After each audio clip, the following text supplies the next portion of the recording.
Assalamualaikum warahmatullahi wabarakatuh.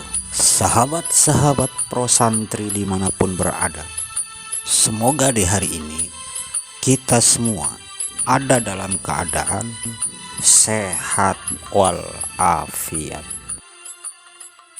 Baiklah sahabat-sahabat semuanya, untuk kali ini mari kita dengarkan satu buah audio ceramahnya Gus Baha waktu di pondok pesantren Lirboyo, yang mana beliau menceritakan tentang kekeramatan atau karomahnya Mbah Manab, yang mana beliau adalah pendiri daripada pondok pesantren Lirboyo. Mari kita simak bersama-sama. Assalamualaikum warahmatullahi wabarakatuh. Waalaikumsalam warahmatullahi. Bismillahirrahmanirrahim. Allahumma sholli wa sallim ala sayyidina Maulana Muhammadin wa ala alihi wa sahbihi asma'in amma ba'du. Ingkang sangat kula hormati Ibu Nyai Hajah Zakiah Miskiyah, Imam Yahya, sedanten para putra-putra Gus Imam, wonten Gus Reza, Gus Iim, Gus Nabil, Gus Izul, Habib Muhammad Al-Habsyi, Gus Kawula Kiai Haji Abdur Rauf Maimun Zubair, ingkang kula hormati, para santri yang sangat kami cintai. Ini semoga saya jadi wali penuh. Karena malam ini malam yang saya benar-benar tawaduk. Tawaduk itu sopan sekali karena diatur-atur ya mau. Didolimi juga mau. Jadi ini bener-bener malam yang spesial bagi saya, karena saya ini kalau di Rembang termasuk sudah kiai. Di sini dengan semudahnya diatur-atur, diberi gelar yang paling tidak saya suka. Karena saya memang nggak pernah ingin terkenal, ingin viral, tapi itu Allah yang menghendaki, bukan Gus Reza.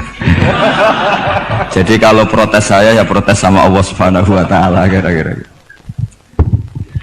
Tapi begini, sebetulnya kita ini punya hubungan rahim ilmu. Saya akan matur serius sekitar 15 menit, guyon 10 menit, setelah itu selesai. Secara kesanatan ilmu, Lirboyo itu kita tahu guru saya Al-Alim Al-Alamah Kiai Haji Maimun Zubair dulu itu ngaji di sini di Mbah Manab, di Mbah Karim. Dari keunikan ngaji itu adalah ketika Mbah Mun ngaji sama Mbah Zubair Syudzurul Zahab, itu Finnahwi karangan Ibnu Hisham, itu hanya separuh. Delalah pas kesini, padahal Mbah Zubair sama Mbah Manab itu tidak wianan. Itu delalah Mbah Manab itu meneruskan persis batas akhir yang diakhiri Mbah Zubair. Jadi tidak ngulang lagi, diteruskan. Kenapa tidak diulang? Karena bacaannya Mbah Zubair ini sudah benar gitu. Sehingga Mbah Karim tinggal meneruskan bacaan yang pernah dibacakan siapa? Mbah Zubair. Ini termasuk wa min karomatihi, termasuk keramatnya Mbah Karim. Saya tidak tanya apa Gus Reza keramat seperti itu, karena saya yakin ya pasti keramat. Orang punya anak buah yang macam-macam itu pasti keramat. Tadi cocokan sama saya punya anak buah waria, itu bagus itu. Karena itu persis sanad keilmuan kita. Bapak saya itu pernah cerita ke saya, hormat sama orang macam-macam. Kalau ditanya orang, Pak Yai, wong ngono kok mbok kancani, sing gelem dadi ngono ku ya sapa? Ternyata ilmu itu ditemuk Gus Reza. Artinya secara sanad keguruan seperti itu. Dulu Mbah Makhrus ngaji sama namanya Kiai Haji Khalil Harun. Itu masih pernah mbah sama Mbah Maimun karena ya dari keluarga sarang. Kemudian Gus Imam ya pernah ngaji sama Mbah Mun di Sarang. Di antara guru-gurunya ya termasuk keluarga besar saya. Saya masih ingat betapa fanatiknya Mbah Mun sama Sarang. Ini saya belum pernah cerita Gus Reza, langsung cerita di depan umum. Biar tadi makdannya itu, harga karunya itu langsung dibagi. Seperlima. Itu Mbah Mun itu saya masih ingat. Anak putuku senajan to sak wulan kudu tahu ngaji ning Lirboyo. Anak cucuku saya kelas 1 aliyah sama ingat disuruh nemanin Gus Kamil dia harus tahu ngaji di Lirboyo. Kurang lebihnya begitu saya. Dari ibunya Mas Tiah itu disuruh pasaran ke sini. Dan saking takdimnya Mbah Mun saya masih ingat. Itu ngasih bisaroh bentuk hadiah takdim sama zaman itu Mbah Idris, Yai Anwar, Mbah Imam, Gus Imam itu diamplopi sendiri. Sama masih ingat pas itu diisi 25.000. Ketika itu makan 1 bulan baru 13.000. Jadi kalau 25.000 itu ya kira-kira bisa makan 2 bulan. Itu diamplopin sendiri. Disuruh nganturkan Mbah Idris, Mbah Anwar, Mbah Imam sama Gus Kafabi. Sama Gus Maksum namanya. Jadi saya pernah pasanan di sini. Saya tidak tahu apa ini sudah mewujud apa belum. Tapi karena saya itu niatin nemani Gus Kamil, saya itu tidak pernah ngaji. Ingat saya dalam 1 bulan itu ngaji 2 kali. Tahun berapa itu? Lupa tahunnya karena wali tidak boleh nginget-nginget tahun.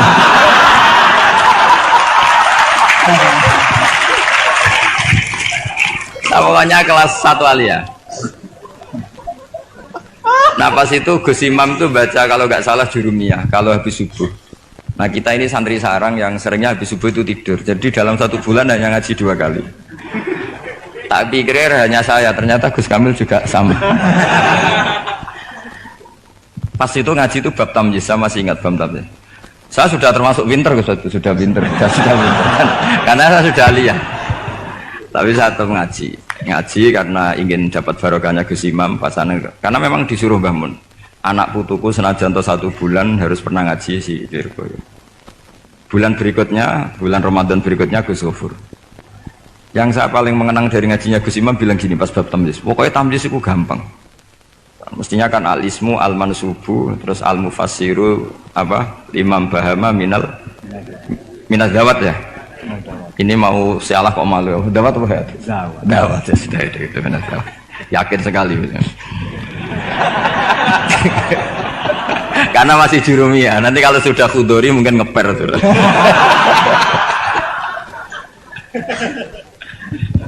Kemarin cocokan nasab sama saya, jatuhnya juga saya kalah lagi, disuruh manggil Lek. Iya Gus? Iya. Saya ini paman sampean Gus. Ini bener-bener nasib ya, ini nasib. Makanya beliau ini mau diatur karena selain nasabnya juga ponakan saya beliau ini. Tapi selain itu juga ad-dhaif kal mayit. Tamu itu koyok mayit Gus. Walaupun toh ada orang yang bilang tamu itu adalah raja. Iya, rojo sing dadi mayit itu.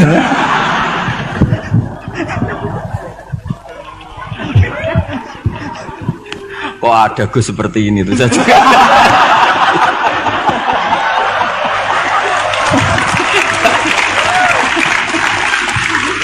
Kok ada loh.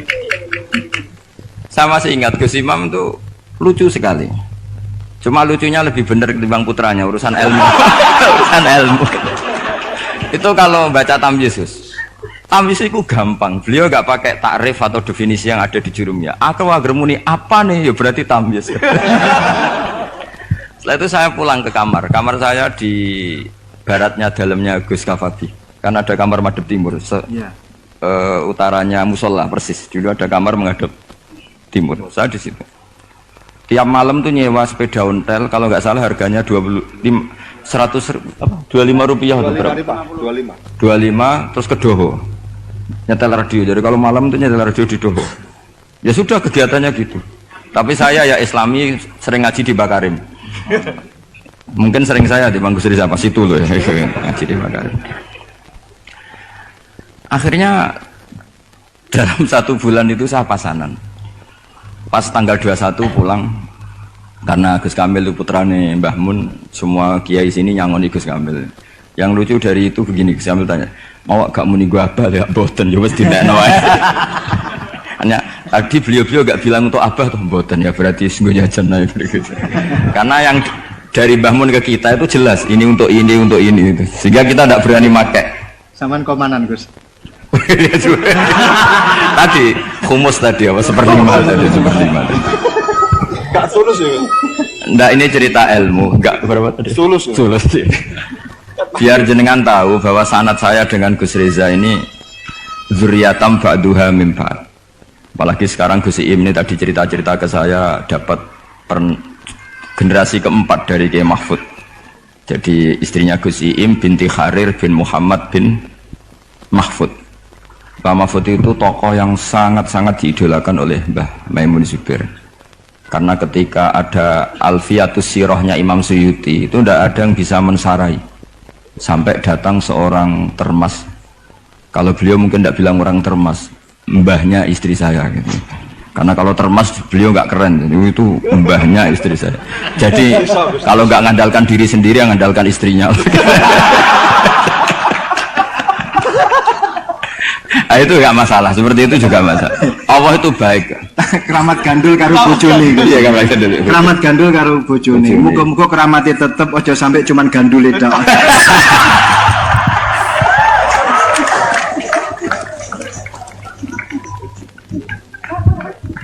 Jadi keramat seperti itu boleh, ngandalkan orang lain, istri, teman itu boleh. Saya punya sanad mutasil tentang keluarga kita tadi, zuriyatam ba'duha min ba'd.